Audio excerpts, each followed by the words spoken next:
গাড়িটি বিক্রি হবে। গাড়িটি দেখতে হলে রংপুর জেলা পীরগঞ্জ থানা খালাসপিরহাট আসতে হবে।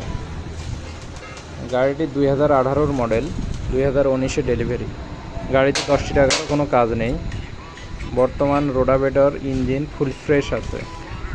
সম্পূর্ণ ফ্রেশ গাড়ি নিতে হলে রংপুর পীরগঞ্জ খালাসপিরহাটে আসতে হবে।